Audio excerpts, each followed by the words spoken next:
pendek kata merusak segala hal di dalam kehidupan kita. Jauhilah olehmu 7 macam perkara yang merusak. Yang pertama, asyirku billah, menyekutukan Allah subhanahu wa ta'ala. Agama dimulai dari keyakinan, maka kehancuran agama selalu dimulai dari kehancuran keyakinan, iman atau akidah yang dimiliki oleh seseorang. Dan untuk menghancurkan nilai-nilai iman yang kita miliki ini, orang rasanya tidak akan menghantam kita dengan peluru kendali. Orang tidak akan mengirimkan nuklir ke sini. Orang tidak juga akan mengirimkan satuan militernya ke sini. Untuk menghancurkan nilai-nilai iman, dibanjiri kita dengan paham-paham yang merusak dan mendangkalkan akidah. Baik ia bernama materialisme, baik ia bernama sekularisme, baik ia bernama banjirnya maksiat dan munkarat, baik ia bernama banjirnya peradaban dan kebudayaan yang menghancurkan moral daripada anak-anak kita, sedikit demi sedikit melenturkan dan melunturkan nilai-nilai keimanan kita, untuk kemudian pada waktunya nilai iman itu akan bertukar dan berganti menjadi nilai syirik kepada Allah subhanahu wa ta'ala. Atau pada sisi lain, menjadikan yang selain Allah sebagai tujuan akhir daripada kehidupan kita. Sedangkan kita sama-sama maklum bahwa di dalam pandangan agama Islam, dosa yang tidak berampun, dosa yang terbesar, termasuk dalam kategori bapak moyangnya dosa, tidak lain adalah syirik, yakni menyekutukan Allah subhanahu wa ta'ala. Pola penghancuran iman ini memang berstrategi. Ditawarkan kita kepada paham materialisme, paham kebendaan, di mana otak menempati urutan sebagai ranking pertama, Tuhan jatuh pada urutan kedua. Lalu menyusul kepada paham sekularisme, Allah dipisahkan dari seluruh kegiatan hidup ini, untuk pada gilirannya menjadikan yang selain Allah sebagai tujuan akhir daripada seluruh kegiatan hidup kita.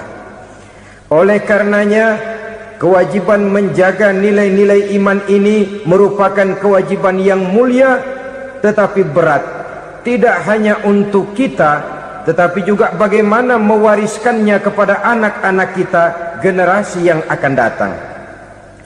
Orang-orang tua bijaksana yang diceritakan di dalam Al-Quran, kalau sudah berpikir tentang anak-anaknya, pertanyaan yang paling mereka risaukan ialah, ma ta'buduna min ba'di. Anakku, kalau pada satu saat aku, ayahmu sudah tidak ada lagi di dunia ini, meninggalkan kamu semua, ma ta'buduna min ba'di, apa yang akan kamu sembah nak? Jikalau sekarang ayahmu masih mau ke masjid, masih mau melakukan rukuk dan sujud, masih beribadah menyembah Allah subhanahu wa ta'ala, kalau orang tuamu sudah tidak ada, ma ta'buduna min ba'di, masihkah engkau mau datang ke masjid?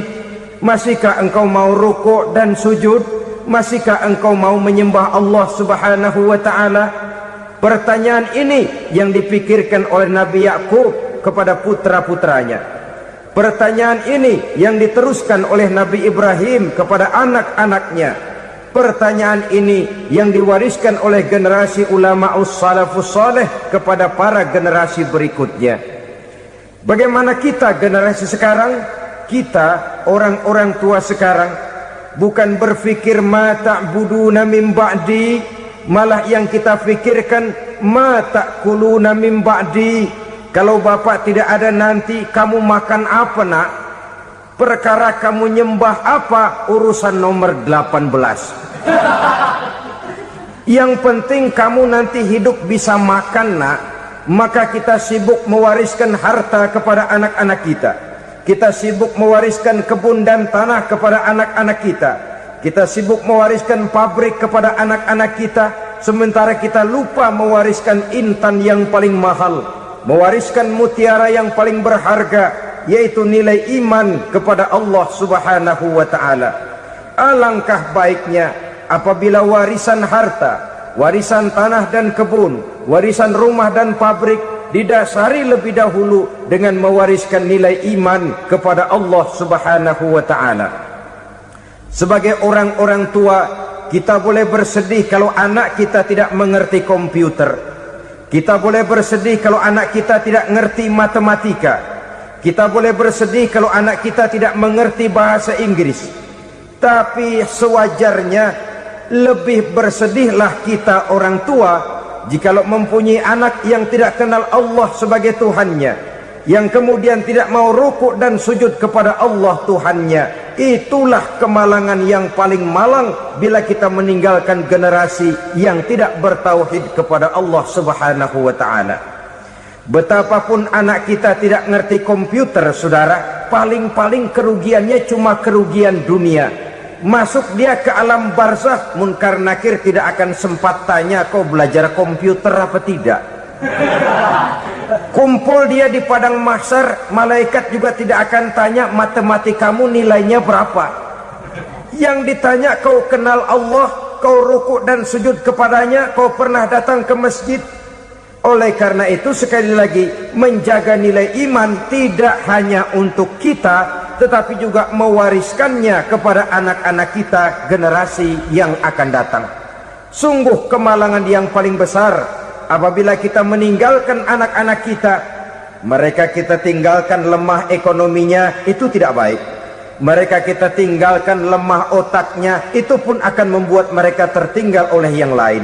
Tapi yang paling celaka, jikalau kita tinggalkan mereka dalam kondisi lemah imannya, rapuh akidahnya, tidak baik dan tidak betul keyakinan hidupnya. Oleh karena itu Nabi berpesan, jauhilah 7 perkara yang merusak. Yang pertama, syirik kepada Allah Subhanahu wa ta'ala, menyekutukan Allah baik dalam ucapan, dalam keyakinan ataupun dalam perbuatan. Ini perkara pertama yang termasuk 7 perusak besar di dalam kehidupan. Kalau sudah jatuh kita ke lembah syirik, bagaimanapun banyak kebaikan yang kita kerjakan, berjiwa sosial, bertangan pemurah, gemar menolong orang lain, kalau memang dasarnya syirik, maka seluruh kebaikan kita akan hancur, tidak akan ada nilainya dalam pandangan Allah Subhanahu wa ta'ala.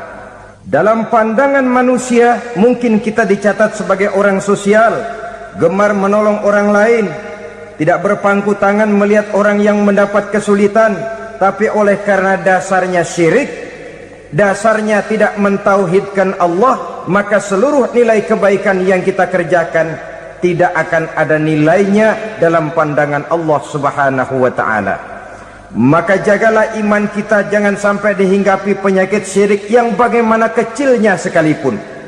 Sekali lagi, baik syirik dalam bentuk ucapan, syirik dalam bentuk keyakinan, sampai kepada syirik dalam bentuk perbuatan, kita berhindar kepada sifat-sifat yang sedemikian itu. Karena apa? Dalam satu ayat Quran Allah Subhanahu wa ta'ala menjelaskan, innallaha la yaghfiru ayyushraka bih wa yaghfiru ma duna dzalika liman yasha. Allah tidak akan memberi ampun kepada orang-orang yang menyekutukannya, tapi Allah masih mau memberikan ampun kepada dosa-dosa yang selain itu bagi orang-orang yang dikehendakinya. Dosa selain syirik, apabila kita bertaubat, Allah masih mau mengampuni. Tapi kalau sudah jatuh ke tempat syirik, itu sudah dosa yang tidak berampun. Taubatnya tidak lain melepas syirik, kembali kepada tauhid, berkeyakinan bahwa hanya ada Allah Subhanahu wa ta'ala, Tuhan satu-satunya, yang lam yalid walam yulad walam yakul lahu kufuwan ahad. Tidak beranak, tidak pula diperanakkan, dan tidak satupun yang dapat menyerupai Tuhan Allah Subhanahu wa ta'ala. Saudara-saudara kaum muslimin rahimakumullah, bahwa kita di zaman sekarang memang tidak menyembah berhala, ya. Bahwa kita tidak berterang-terangan mengatakan Tuhan lebih dari satu, memang. Bahwa kita tidak berkeyakinan Tuhan itu punya anak atau diperanakkan, tentu. Tapi dalam perbuatan dan i'tiqad kita kadang-kadang jatuh tanpa kita sadari ke tempat yang bernama syirik ini. Oleh karenanya, di zaman di mana teknologi makin canggih, di mana kemajuan pembangunan makin menjangkau berbagai aspek kehidupan, diperlukan keseimbangan antara kemajuan fisik material dengan kemajuan mental spiritual. Apabila tidak ada keseimbangan yang terwujud, tentulah kepincangan yang diawali dengan pincangnya cara kita berpikir, sehingga pada akhirnya akan mengarah kepada pincangnya cara kita berbuat dan bertindak di dalam kehidupan kita. Oleh karena itu Nabi berpesan, jauhilah sifat syirik, karena syirik merupakan dosa yang teramat besar. Ini sifat merusak yang pertama. Yang kedua, kata Nabi, wasihra, jauhilah sihir. Sihir ini juga termasuk perkara yang merusak kehidupan. Kita semua sama-sama maklum bahwa sihir sebenarnya bukan persoalan baru. Sejak sebelum datang Islam, sihir itu sudah ada. Di zaman Yunani kuno, sihir ada. Di zaman Mesir kuno, di zaman Cina kuno, dan yang lain-lain yang serba kuno, sihir itu sudah ada. Bahkan para nabi pun, para rasul yang diutus oleh Allah Subhanahu wa ta'ala, senantiasa berhadapan dengan ahli-ahli sihir untuk menguji kebenaran dari misi yang mereka bawa. Sihir adalah perbuatan di luar kebiasaan yang bisa dikerjakan oleh ahlinya dengan bantuan jin atau setan. Hukum mempelajari sihir adalah haram, mengamalkannya lebih haram lagi. Sebab itu saudara-saudara, sihir merupakan perbuatan merusak yang harus kita jauhi. Ciri-ciri daripada perbuatan sihir, pertama, ia mengandung tipuan, bayangan khayal. Di zaman Nabi Musa misalnya, orang melihat tambang-tambang itu seperti ular. Nabi Musa melayangkan tongkatnya menjadi ular-ular besar yang memakan ular-ular kecil ciptaan tukang-tukang sihir Fir'aun tadi. Lalu sihir bisa terjadi dengan bantuan jin kafir atau setan. Kemudian ciri yang ketiga, sifatnya halus dan tersembunyi. Taruh kata ada seorang ahli sihir yang mempergunakan ayat-ayat Quran sebagai jompa-jampe, sebagai baca-bacaan, itu cuma sekedar kedok. Tujuannya tidak lain menjadikan agama sebagai ketok untuk membenarkan cara yang dimurkai oleh Allah Subhanahu wa ta'ala. Satu hadis yang diriwayatkan oleh Imam Bazar dan Tabrani, Nabi berpesan, laisa minna man tatayyara lahu au takahhana au tukuhhina lahu au sahira lahu. Tidak termasuk ke dalam golonganku, kata Nabi, tidak termasuk umatku. Siapa mereka? Man tatayyara lahu, orang yang bertatoyur. Apa tatoyur itu? Dari kalimat toyaro, artinya terbang. Toir biasa diartikan dengan burung. Tatoyaro percaya kepada suara-suara burung. Man tatoyaro lahu, mempercayai, meyakini dengan benar-benar kepada suara beburungan. Kan suka ada itu, nah bunyi burung tuh, maling liwat. Maling liwat. Burung bunyi, maling liwat. Itu termasuk tatoyaro lahu, percaya kepada suara burung. Kan aneh kalau suara orang nggak dipercaya, suara burung malah dipercaya. Ada ustadz ceramah, kiai ngaji, nggak mau didengerin. Burung dengerin benar. Nah, suaranya dari sebelah mana? Belah kulon. Nah, itu tandanya anu. Habis dihitung-hitung, itu termasuk tatoyaro lahu, au takahana, atau bertenung, au tukuhina, atau minta ditenungkan, au sahirolahu, atau melakukan perbuatan sihir, atau minta disihirkan. Laisa minna, tidak termasuk ke dalam golonganku, kata Nabi. Sehingga dengan demikian saudara-saudara, menghadapi sihir dengan sihir sekalipun termasuk perbuatan yang tidak diajarkan oleh agama. Kita kan mempelajari sihir untuk jaga diri, tidak apa-apa. Yang dilarang mengamalkannya, dilarang juga mempelajarinya. Sebab orang kalau sudah mengetahui, biasanya lalu terangsang untuk mencoba. Kalau percobaannya berhasil, biasanya terangsang untuk coba lagi dan coba lagi. Pada akhirnya ketagihan, lalu beralih menjadi profesi, apalagi itu nanti bisa mendatangkan hasil uang. Saudara-saudara kaum muslimin rahimakumullah, kita manusia makhluk nyata, kita hidup di alam nyata, terikat oleh sunnatullah, kausaliti.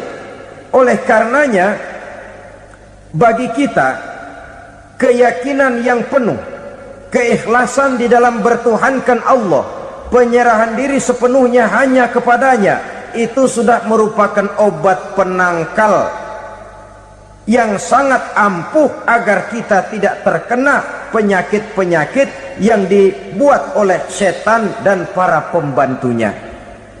Sehingga beberapa ayat Quran mengajarkan, misalnya a'udzu bikalimatillahi tammati min syarri ma khalaq, atau bismillazi la yadurru ma'asmihi syai'un fil ardi wala fis sama, dengan menyebut nama Allah yang tidak bisa mendatangkan bahaya sedikit pun, dari baik yang datang dari langit maupun yang datang dari bumi.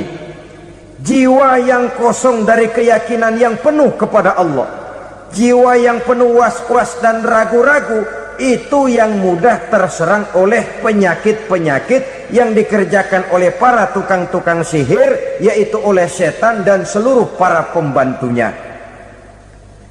Kemudian hadis kedua yang diriwayatkan oleh Imam Ibnu Hibban, Nabi bersabda, la yadkhulul jannata mudminu khamrin wala mu'minu bisihrin wala qati'u rahmin. Tidak masuk surga. Ini Nabi yang bilang, tidak masuk surga. Siapa itu? Pertama, mudminu khamrin, orang yang berkekalan dalam mabuk. Selalu mudminun itu sudah menjadi perbuatan rutinnya, tidak kapok-kapoknya, teler seumur hidup. Mudminu khamrin, tidak masuk surga orang yang selalu bermabuk-mabukan.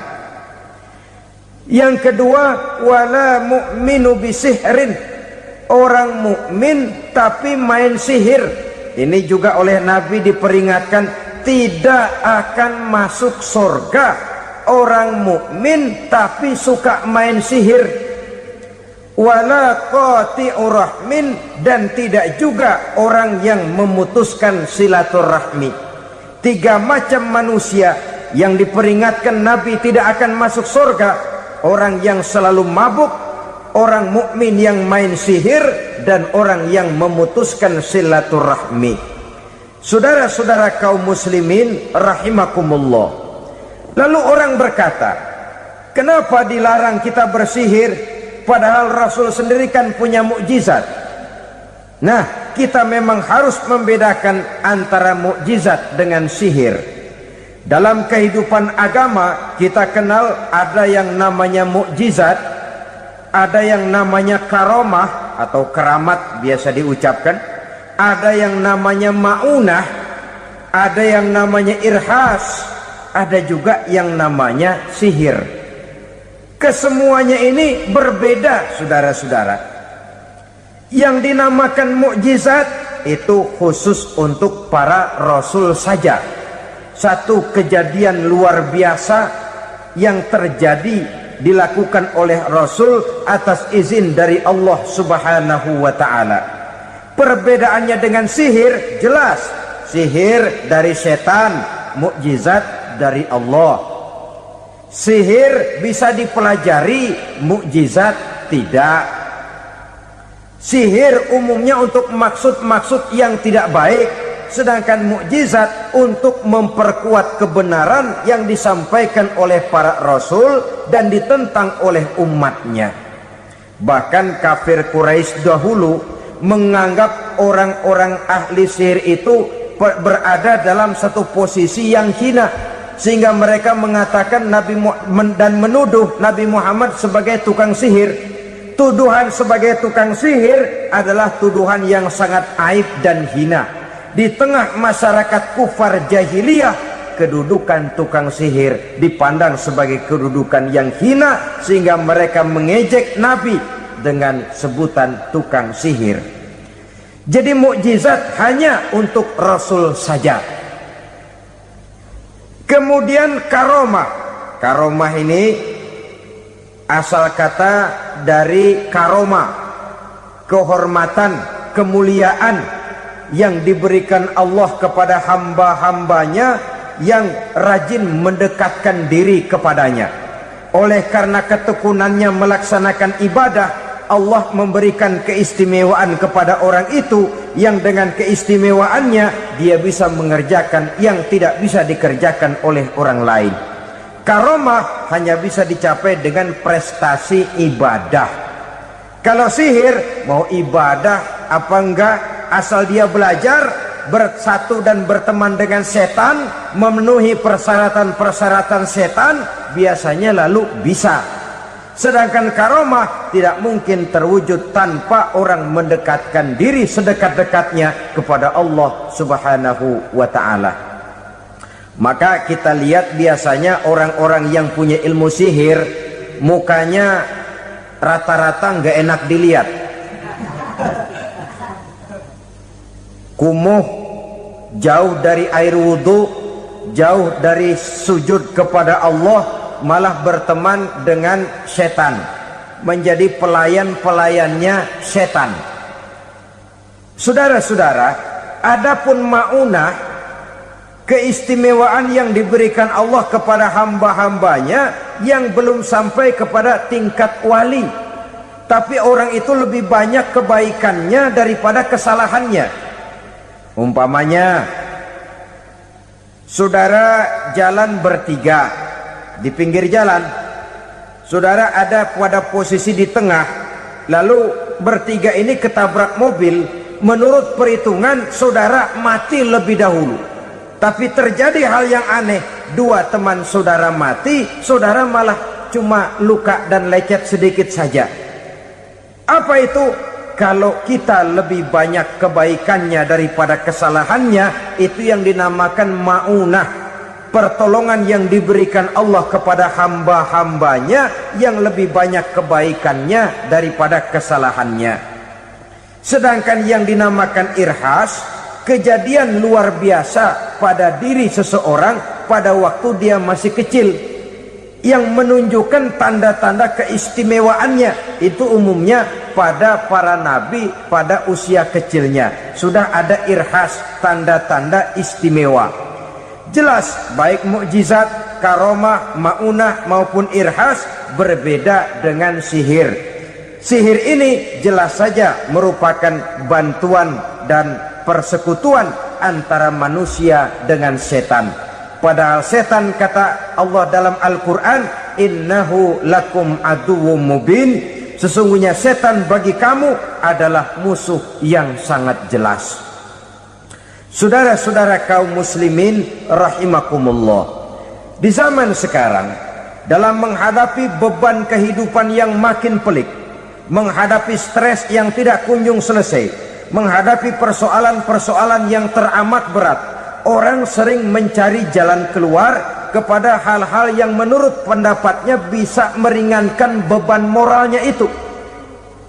Pergilah dia mencari sesuatu yang dapat meringankan bebannya. Dan tidak jarang yang jatuh ke pangkuan tukang-tukang tenung, ke pangkuan tukang-tukang sihir, yang mereka itu oleh Quran dijelaskan kadzabal munajjimun walau sodaku. Tukang-tukang tenung, tukang-tukang sihir, mereka itu bohong walaupun benar. Maksudnya bohong walaupun benar artinya kalau yang mereka kerjakan benar, itu sih kebenaran. Benar dengan kebenaran itu lain. Kebenaran, kebetulan bisa, tapi tidak untuk selalu. Apalagi kalau itu sudah membahayakan kehidupan orang lain. Jadi oleh karena itu Nabi berpesan, jauhilah daripada sihir. Kalau sudah jauhilah dari sihir artinya ya jauhilah daripada mempelajarinya, jauhilah daripada bergaul dengan orang-orang yang ahli di bidang itu, karena dari pergaulan segalanya bisa menular. Baiklah saudara, ini yang kedua. Yang ketiga pesan Nabi, wa qatlan nafsil lati harramallahu illa bil haq. Membunuh orang lain dengan cara yang tidak benar, membunuh orang yang diharamkan oleh Allah Subhanahu wa taala untuk melakukannya kecuali dengan alasan yang benar. Kita tahu Islam adalah agama damai. Sesuai dengan namanya, ia tidak dikembangkan dengan pedang dan kekerasan. Ia dikembangkan dengan keteladanan dan tuntunan moral. Oleh karena Islam bukan agama kekerasan, Islam pun tidak mementingkan dan mengajarkan kekerasan kecuali dengan alasan yang benar dan bisa dipertanggungjawabkan.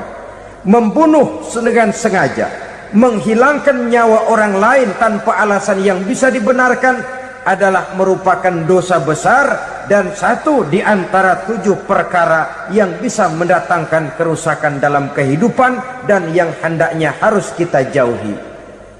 Saudara-saudara kaum muslimin rahimakumullah, beberapa waktu yang lalu di sebuah kota kecil yang indah bernama New Auckland.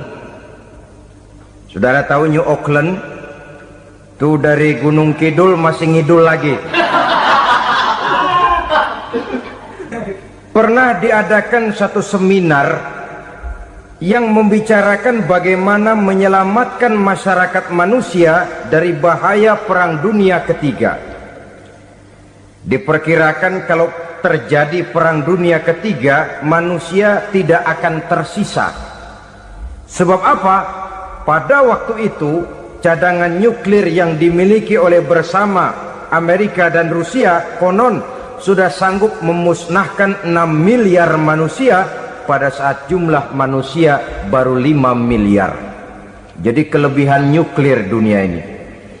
Kalau terjadi Perang Dunia Ketiga, sulit manusia untuk tersisa. Maka dibahaslah di dalam seminar itu, wah, supaya tidak terjadi Perang Dunia Ketiga, maka perlombaan membuat senjata-senjata canggih, alat-alat pembunuh modern harus segera dibatasi. Dibahas, tidak mungkin kita membatasi perlombaan membuat senjata. Kenapa? Makin maju ilmu dan teknologi, makin canggih senjata yang ditemukan. Atom sudah meningkat menjadi nuklir, nuklir sudah meningkat menjadi neutron, dan kita tahu bom yang bernama neutron ini bom yang cukup membunuh tanpa perlu merusak. Artinya kalau dia diledakkan di kota kita ini, bangunan utuh, jembatan tidak ambruk, rumah-rumah tetap berdiri, tapi semua yang bernama hidup mati. Itu katanya lebih sopan dari bom atom. Sebab kalau si atom ini sudah membunuh, merusak pula. Neutron cukup membunuh saja tanpa perlu merusak.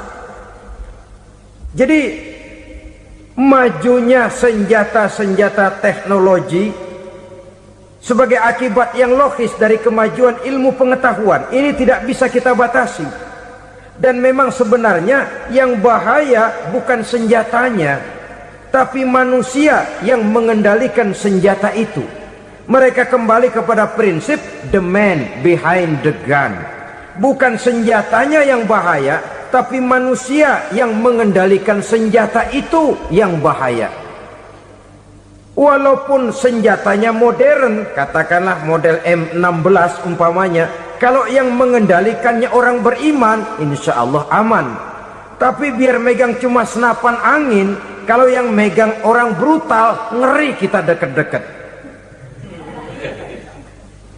Apalagi kalau memang bukan ahlinya menggunakan senjata, bisa ngeker kaki kena jidat.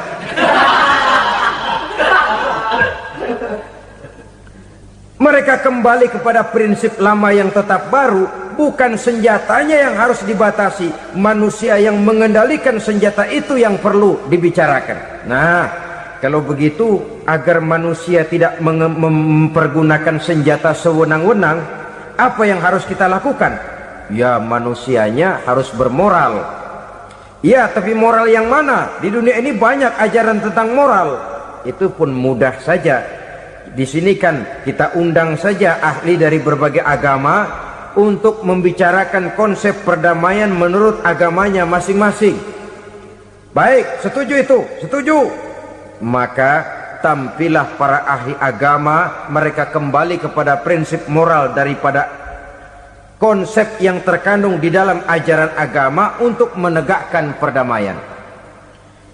Mula-mula naiklah ahli dari agama Hindu, dibacakan konsep perdamaian menurut ajaran agama Hindu, bahwa untuk damai manusia harus meninggalkan nafsu keduniaannya, menempuh samsara dan sebagainya untuk mencapai nirwana, menjauhi kemegahan dan kemewahan dunia.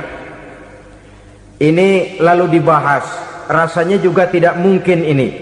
Kemudian dari agama Nasrani, bahwa untuk damai manusia harus menciptakan sifat kasih sayang. Kalau ditampar pipi kiri, berikan pipi yang kanan. Kalau diberikan selendang, berikan baju. Nanti orang kasihan, lalu dia tidak akan nampar lagi. Ketika ini dibahas, ternyata rasanya pun tidak mungkin bisa diterima. Karena apa? Di zaman sekarang orang ditampar pipi kiri, dikasih pipi kanan. Bukan kasihan, gemes. Damai belum tentu, bonyok udah jelas. Lalu ketika dibacakan konsep perdamaian menurut Quran, di mana disampaikan ayat wa jazaa'u sayyi'atin sayyi'atun misluha faman afa wa aslaha fa ajruhu 'ala Allah.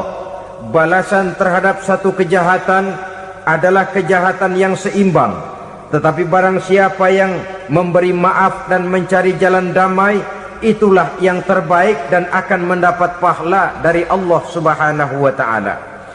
Kamu tidak salah ditampar pipi kirimu, tampar lagi pipi kirinya sekeras dia menampar pipi kirimu.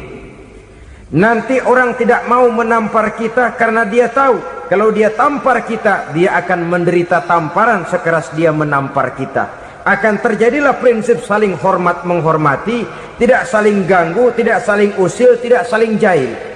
Atas dasar ini perdamaian bisa ditegakkan. Mereka bisa menerima konsep ini, tapi kemudian seminar ditutup tanpa satu keputusan resmi. Kenapa? Terus terang mereka kagum dengan konsep Islam, tapi sentimen lama terhadap nilai-nilai Islam telah menutup mata mereka untuk menerima kebenaran dari ajaran Al-Quranul Karim. Saudara-saudara kaum muslimin rahimakumullah, kembali kita kepada persoalan pokok. Roh adalah dari Allah, dia akan kembali kepada Allah, milik mutlak dari Allah. Tidak pantas kita merampasnya dari orang lain. Tidak wajar kita menghilangkannya tanpa alasan yang dibenarkan oleh agama. Di zaman sekarang, akibat persaingan hidup yang makin tajam, lapangan kerja yang makin sulit, tensi ekonomi yang makin tinggi, atau karena nilai moral yang makin rendah, atau juga karena rapuhnya pegangan orang kepada agama, nyawa rasanya sudah sedemikian murahnya. Berbagai kasus membuat berdiri bulu roma kita. Ada mayit, ada manusia dipotong 6, dicincang macam kambing. Ada yang dipotong 5, ada yang dipotong 13, dikardusin, dibuang ke tempat sampah. Inna lillahi wa inna ilaihi raji'un. Gejala apa ini? Kanibalisme. Manusia sudah demikian sadisnya, manusia sudah sedemikian buasnya, sehingga sesama manusia diperlakukan seperti hewan. Padahal hewan sendiri belum pernah macan makan macan, bagaimanapun buasnya macan.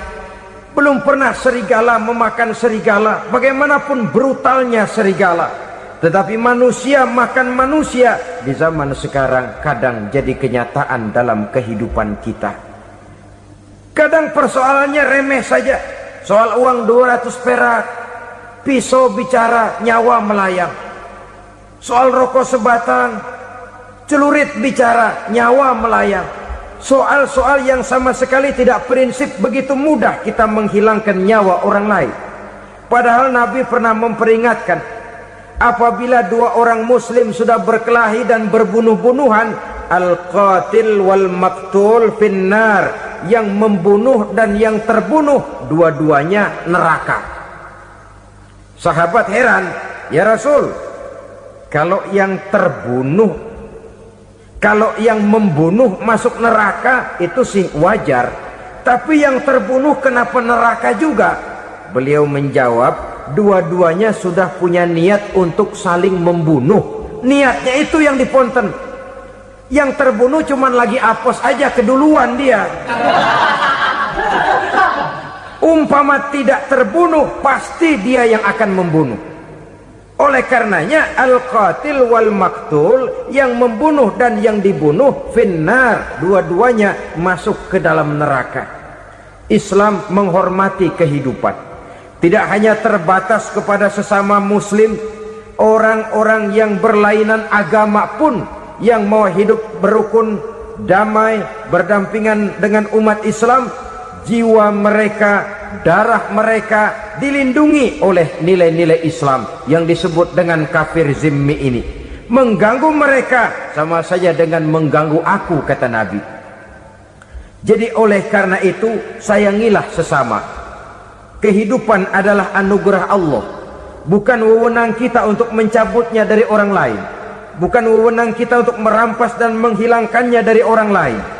Apa yang tidak enak terjadi pada diri kita, begitu pula lah apabila terjadi pada diri orang lain. Sehingga Nabi mengatakan, la yu'minu ahadukum hatta yuhibba li akhihi ma yuhibbu li nafsihi. Belum dikatakan beriman seseorang kamu apabila dia belum mencintai saudaranya seperti ia mencintai dirinya sendiri. Apa yang enak dirasakan oleh orang lain, enak juga dirasakan oleh dia. Mengukur orang lain dengan diri sendiri. Kalau orang lain tanpa salah saya fitnah, kalau saya tanpa salah difitnah orang, enak apa enggak? Enggak, orang lain juga begitu. Kalau orang lain tanpa salah saya tempeleng kepalanya, enak apa tidak? Tidak. Orang lain juga begitu. Yang tidak enak terjadi pada diri kita, tentu tidak enak juga kalau terjadi pada orang lain. Mengukur orang lain dengan diri sendiri, sehingga tidak timbul sifat egois, tidak menari di atas bangkai orang lain, tidak mendirikan kebahagiaan di atas untayan air mata orang lain. Sehingga dengan demikian saudara-saudara, dia bisa menghormati kehidupan, menghormati orang lain sebagaimana dia ingin dihormati. Inilah perbuatan ketiga yang merusak, membunuh orang lain dengan yang diharamkan Allah tanpa alasan yang benar. Yang ketiga. Kemudian yang keempat, perbuatan merusak, wa aklar riba, makan riba. Hidup adalah tolong menolong. Bahasa kerennya take and give katanya, saling memberi dan saling menerima. Nabi mengajarkan, man kuraba kurbatan min kurabid dunya karaballahu lahu kurbatan min kurabi yaumal qiyamah, wallahu fi aunil abdi madamal abdu fi auni akhihi. Siapa yang meringankan beban dari beban-beban yang dirita seseorang di dalam kehidupan dunia, Allah akan meringankan bebannya daripada beban-beban yang harus dipikulnya di hari kiamat nanti. Wallahu fi aunil abdi madamal abdu fi auni akhihi. Allah senantiasa akan menolong seorang hamba selama hamba itu masih mau menolong saudaranya. Allah selalu akan menolong seorang hamba selama hamba itu masih mau menolong saudaranya. Apabila kita sudah berpangku tangan terhadap kesulitan orang lain, biasanya pun pada saat kita mendapat kesulitan, kita akan sulit juga memperoleh pertolongan. Nah, riba alias renten, kedoknya adalah menolong orang, tapi sama juga bulu buntutnya dilepas, palanya dicekek. Menolong orang pada akhirnya menjadi beban bagi seseorang, dan memang mencari orang-orang yang berada dalam posisi kesulitan. Biasanya di daerah-daerah di mana musim paceklik, jadi lapangan kerja sulit, sedangkan urusan perut tidak bisa ditunda, akhirnya orang terjebak ke dalam rentenir, ke dalam riba, ke dalam renten, bunga berbunga, sehingga satu saat jumlah bunganya bisa lebih besar dari jumlah pinjaman pokoknya. Kemudian kalau juga ternyata tidak bisa dibayar, rumah jadi taruhan. Memang rumah satu-satunya, begitu rumah ditarik mulain camping. Bukankah pada akhirnya akan mewariskan kesengsaraan? Oleh karena itu, kepada kita berusahalah jangan berhubungan dengan rentenir, jangan makan renten dan riba. Kepada mereka yang melaksanakan riba, walaupun mendatangkan keuntungan materi, tapi percayalah, harta yang didapat dengan jalan riba tidak akan membawa keberkahan. Manakala tidak membawa keberkahan, dia tidak akan mendatangkan ketenangan di dalam kehidupan kita. Oleh karenanya, memakan harta riba termasuk perbuatan yang merusak sendi-sendi kehidupan sosial, merusak kehidupan orang lain, merusak kehidupan masyarakat, tetangga, pergaulan, dan sebagainya. Yang kelima, wa akla malil yatim, memakan harta anak yatim dengan cara yang zalim. Nih, memang lezat. Anak yatim itu nggak tahu urusan apa-apa, kita diamanahkan untuk mengurusinya.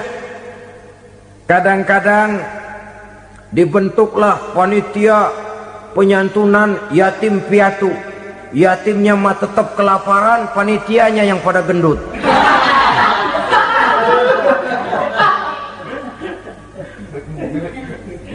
Padahal memakan harta anak yatim termasuk perbuatan dosa besar, dan menjantuni yatim merupakan perbuatan mulia.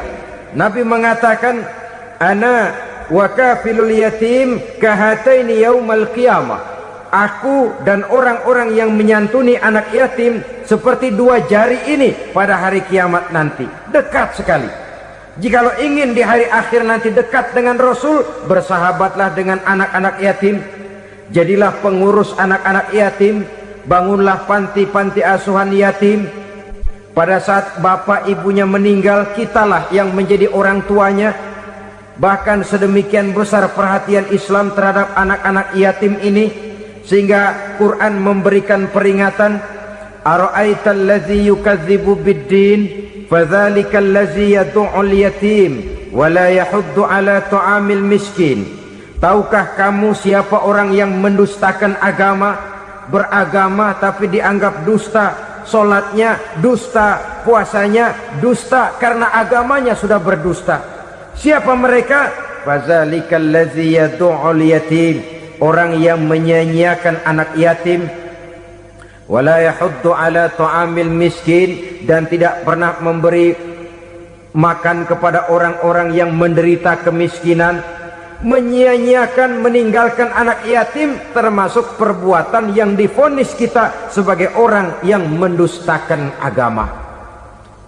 Saudara-saudara kaum muslimin rahimakumullah, maka sangat dicela mengeksploitir anak-anak yatim, menjadikan mereka sebagai kedok untuk mencari kekayaan pribadi. Tetapi jikalau ikhlas, ganjarannya sangat besar, nilai pahalanya sangat besar. Menyantuni yatim tidak hanya setahun sekali. Kalau Muharram pakai istilah lebaran yatim, dibentuklah panitia, diberilah beras, uang 45.000 rupiah, alhamdulillah. Tapi jangan lupa, si yatim tidak hidup cuma satu hari. Dia tidak hidup cuma di bulan Muharram saja, dia hidup 12 bulan dalam setahun. Sebagaimana anak-anak yang lain, dia juga berhak punya masa depan. Dia juga berhak menikmati bangku sekolah. Dia berhak mengenyam arti dan makna pendidikan. Dia berhak membekali diri dengan ilmu dan pengetahuan, seperti halnya anak-anak yang lain. Maka kita yang diberikan keluasan oleh Allah, ingatlah itu, bersahabatlah dengan anak-anak yatim, santuni mereka. Perkara setahun sekali di bulan Muharram, alhamdulillah, itu bagus, bin Thayyib alias baik. Tapi tentu dan tentu, sekali lagi, si yatim tidak hanya hidup di bulan Muharram. Dia hidup 12 bulan dalam setahun, 24 jam dan di dalam sehari. Oleh karenanya, menyia-nyiakan mereka pada saat posisi kita memang mampu akan memojokkan kita dalam satu posisi di mana kita dianggap sebagai orang yang mendustakan agama, memakan harta anak yatim dengan cara yang zolim.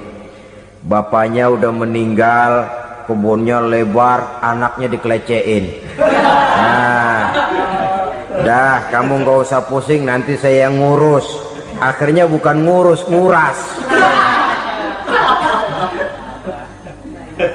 Si yatim mungkin tidak tahu bahwa dia disia-siakan, haknya diambil, miliknya dizalimi. Tapi Allah yang akan membalasnya dengan seadil-adilnya. Maka makan harta anak yatim biasanya balasannya tokcer bin paten. Nggak banyak selang tempo itu, nggak percaya cobain dah. Nyobain aja kan nggak bayar, umpama memakan harta anak yatim dengan cara yang zolim, ganjarannya biasanya kontan. Kenapa? Ratapan si miskin, untayan air matanya, jeritan kepedihan hatinya, membuka pintu langit, permohonannya diijabah, getaran hatinya didengarkan oleh Allah, maka balasannya biasanya kontan, spontan, tidak menunggu waktu terlalu lama. Itu di dunia, belum lagi di akhirat nanti. Bukankah dalam riwayat Mi'raj diceritakan Nabi melihat di neraka itu orang perutnya sebesar rumah? La haula wala quwata. Itu perut kayak rumah, bagaimana jalannya tuh orang? Dan memang gak jalan, diseret-seret oleh malaikat di neraka itu. Hancur perutnya, amburadul itu perut. Berantakan isinya, dibulatkan lagi, diseret lagi, hancur lagi, dibulatkan lagi. Sampai Nabi tanya, orang itu begitu berat siksanya kenapa ya Jibril? Itu Muhammad, waktu di dunia dulu rakus banget makan harta anak yatim. Begitu vonisnya, begitu menyedihkan nasibnya di akhirat.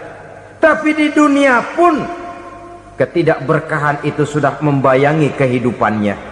Oleh karena itu, kepada saudara-saudara yang mendapat titipan anak yatim, berbahagialah, karena semulia-mulia rumah adalah rumah yang di dalamnya ada anak yatim yang disantuni.